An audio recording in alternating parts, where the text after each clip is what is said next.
O que vou contar aqui aconteceu séculos antes de Erich von Däniken pensar em escrever seu famoso livro Eram os Deuses Astronautas, lançado em 1968. É a lenda Kayapó, contada pelo Bepnói, velho conselheiro Kubenkrankén, aconteceu ao anoitecer na aldeia Gorotiré, às margens do Rio Fresco, afluente do Xingu, no Pará.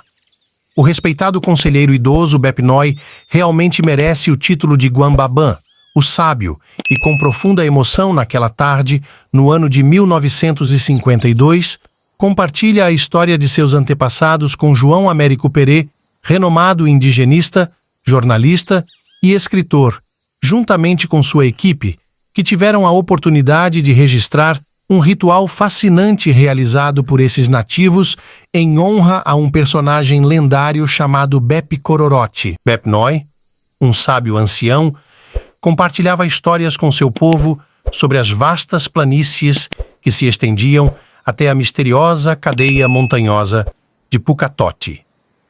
A região estava envolta em segredos e os nativos respeitavam seu território sagrado. O sol, Mut, exausto de sua jornada diária, repousava sobre o tapete verde da floresta de Ba. Enquanto isso, Membabã, o Criador, adornava o céu de Khoikhua com Kanetikune, estrelas cintilantes. Foi então que uma das estrelas se desprendeu do firmamento e caiu. Os índios não sabiam que aquela estrela não era comum. E assim começou o encontro com Bep Kororote, um ser vindo dos céus em sua estrela voadora. Um dia, da proibida serra de Pukatote, Bep Kororote apareceu na aldeia. Ele trajava uma roupa de palha que lembrava os trajes dos astronautas, cobrindo-o dos pés à cabeça. Em sua mão, carregava uma borduna trovejante. Os aldeões, apavorados, correram para o mato, protegendo mulheres e crianças. Alguns guerreiros corajosos enfrentaram o estranho visitante. Aos olhos dos índios, Bep Kororote parecia um monstro, com um único olho no meio do rosto. No entanto, suas armas eram inúteis contra ele. Desintegravam-se ao tocar suas vestes. O guerreiro celestial ria da fragilidade dos atacantes. Para demonstrar seu poder, apontava a borduna trovejante para as árvores e pedras, reduzindo-as a pó. Ele deixava claro que não viera para causar mal. Com o tempo, os valentes guerreiros da aldeia se acostumaram com a presença do estranho. Bep Kororote não os prejudicava, mas sua origem e propósito permaneciam um mistério. Em tempos remotos, enquanto os índios caçavam nas margens do rio, avistaram um homem muito diferente de todos que conheciam. Sua pele era alva, sua beleza incomum. Com tranquilidade e simpatia, ele se aproximou, apresentando-se como Bep Kororote. Os índios, céticos, não acreditaram que aquele homem fosse o temido monstro de um olho só. Determinado a esclarecer a verdade, Bep Kororote propôs um encontro no mesmo local no dia seguinte. Ele revelaria sua identidade aos novos amigos, mostrando que não tinha intenções hostis. Assim, os índios retornaram à margem do rio, esperando encontrar o belo rapaz. No entanto, foram surpreendidos pela terrível criatura. Os guerreiros estavam prontos para atacar quando Bep Kororote, com um gesto da mão, retirou o capacete. Diante deles, revelou-se uma simples roupa de proteção, desmistificando o monstro. A convivência gradualmente gerou confiança e amizade. Bep Kororote encontrava diversão aprendendo a manejar as armas que para ele eram primitivas. Com o tempo, tornou-se um habilidoso caçador, superando até os melhores da comunidade em coragem e destreza. Logo, foi aceito como guerreiro e, pouco depois, uniu-se em matrimônio a uma jovem. O casal teve filhos, cujos nomes ecoam até os dias atuais: Bep e Nioputi. Bep Kororote, descrito como um homem feliz e inteligente, compartilhou seus conhecimentos com os indígenas, ensinando-os a construir uma aldeia circular. No centro dessa comunidade, ergueu-se a escola tribal, Ningobeé, onde cânticos, danças, discursos e trabalhos manuais se entrelaçavam. Os nativos aprimoraram suas habilidades com o judé, arco, a cruá, flecha, e a co, borduna.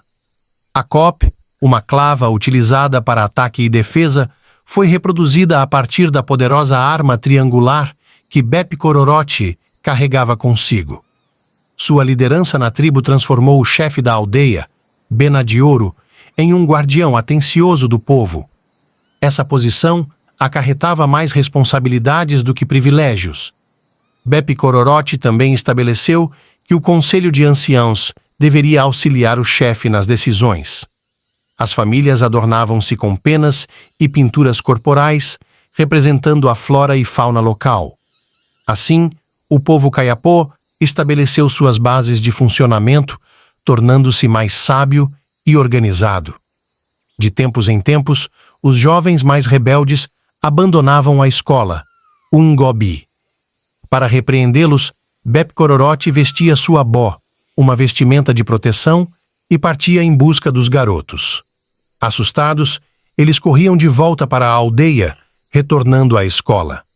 Em caçadas desafiadoras, Bep-Kororote empunhava sua borduna estrondosa, abatendo presas com facilidade, sem causar danos excessivos.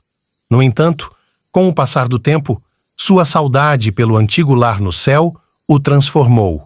Ele já não saía com seus companheiros, preferindo permanecer em sua casa, contemplando o passado e o presente.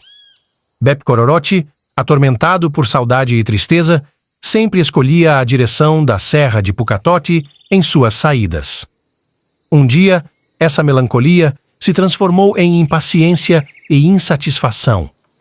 Durante uma caçada com seus antigos companheiros, uma discussão sobre a divisão da comida o enfureceu. Ele retornou à sua casa, reuniu sua família e partiram para longe da aldeia, exceto sua filha, Nioputi, já casada.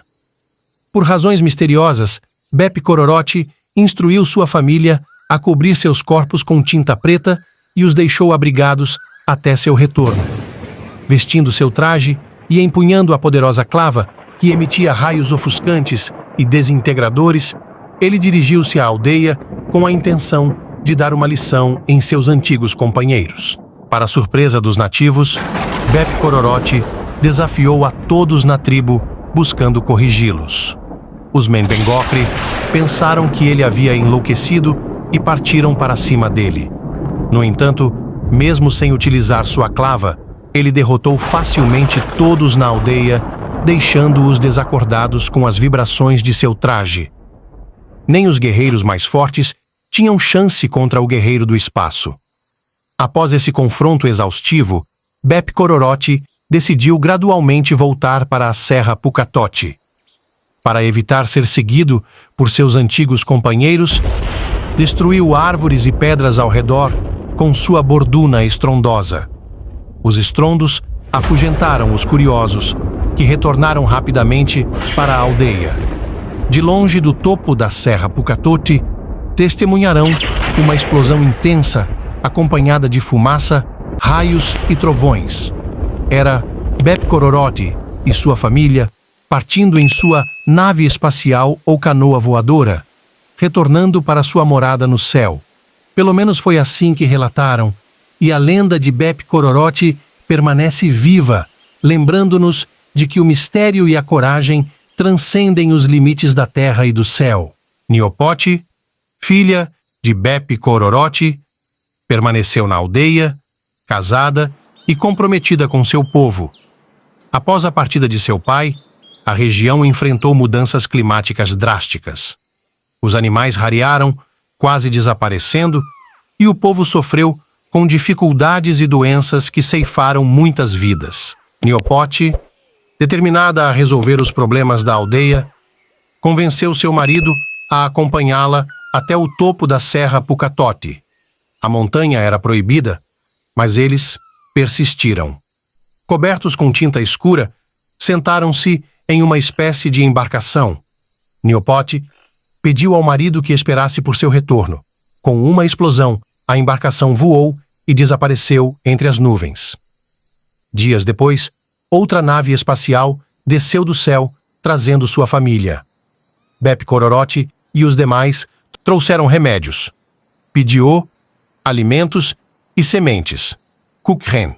Após entregar esses presentes, eles partiram de volta para o espaço sideral, desvanecendo-se no horizonte. Niopote seguiu as recomendações de seu pai e conduziu o povo até a Serra Pukatote. No topo da montanha sagrada, encontraram o que chamaram de Menbaban Kent Kre, ou casas de pedra feitas por Deus. Ali, estabeleceram-se por muitas gerações com abundância de recursos, prosperidade e paz. E assim, Bep-Noi conclui a história do guerreiro mítico que veio dos céus, deixando um legado de coragem, sabedoria e proteção para seu povo. Um fato interessante e revelador a respeito deste registro aconteceu em 1969, quando a equipe do jornalista e indigenista João Américo Perê pacificou grupos de índios da nação Suiá, também chamada de Beiços de Pau, moradores do nordeste de Mato Grosso. Perê levou 2 jovens daquela tribo, Cairá e Tariri, para o Rio de Janeiro em sua viagem de volta.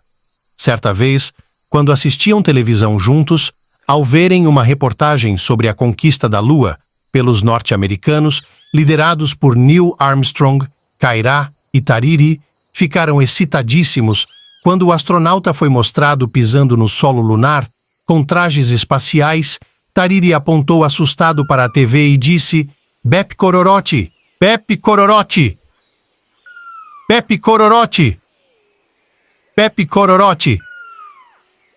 Na minha opinião, essa incrível história mostra o que para mim é óbvio.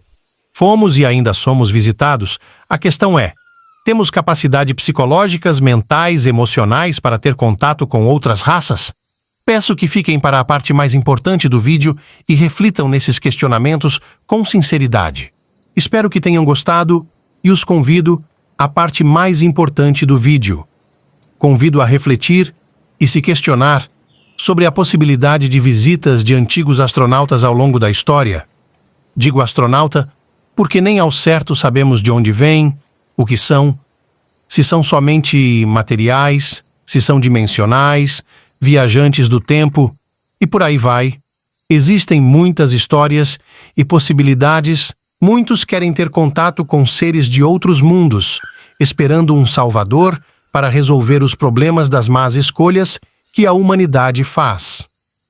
Mas me pergunto, será que nós, humanos da Terra, temos capacidade de entrar em contato com seres de outros mundos, possivelmente bem diferente fisicamente de nós? Talvez, quem sabe, de outras realidades, com crenças, visão de mundo e de civilização completamente diferente de nós? Será que conseguimos resolver nossas diferenças aqui da Terra? Será que vencemos nossos preconceitos e limitações nos mais diversos níveis? Será que conseguimos despertar nossa mentalidade terrena de fraternidade, compaixão e outras virtudes mais elevadas? Será que conseguimos vencer nossas limitações do ego? Ter controle sobre nossas emoções, nossas vontades, ter desenvolvido nossa empatia com o próximo? Será que conseguimos dominar nossos instintos animais e despertar nossa consciência mais elevada com bases em valores e ética no sentido mais amplo da palavra? Se entrássemos em contato hoje com essas civilizações de outros mundos, dimensões ou realidades, o que teríamos para compartilhar? Daríamos bons exemplos, compartilharíamos coisas boas? Ou será que julgaríamos sua aparência física, religião, crença ou cor de pele? Num universo tão infinito e vasto, e com infinitos planetas dos mais variados tipos, com diversos desafios climáticos, será que existe a possibilidade de seres terem se desenvolvido no fundo da Terra ou fundo dos oceanos? Será que existe a possibilidade deles terem barbatanas, guelras, chifres, rabo, serem bípedes ou, quem sabe, híbridos? Temos capacidades de vencer as limitações de aparência, de crenças, de doutrinação? Será que estamos aptos a ser uma humanidade cósmica e civilizada? Creio que essas reflexões servem para muita meditação, reflexão e um convite para desenvolver a reforma íntima, lapidando nossa pedra mais bruta, defeitos, num diamante de virtudes e qualidades. Não espere do mundo e das pessoas a mudança, comece hoje a mudar. Conheça a si mesmo. Aprenda. Leia bons livros, assista a bons filmes, ouça boas músicas. Eleve sua consciência para as boas coisas e respeite o próximo, respeite a natureza e o mundo. Seja a mudança positiva que quer ver no mundo. O mundo, a natureza e o universo são perfeitos. Os erros estão nas más escolhas que a humanidade faz. Podemos escolher criar soluções para as mazelas da humanidade, trazendo paz, harmonia e felicidade. Ou podemos criar pragas, guerras e destruição. Repito, o mundo, a natureza e o universo são perfeitos.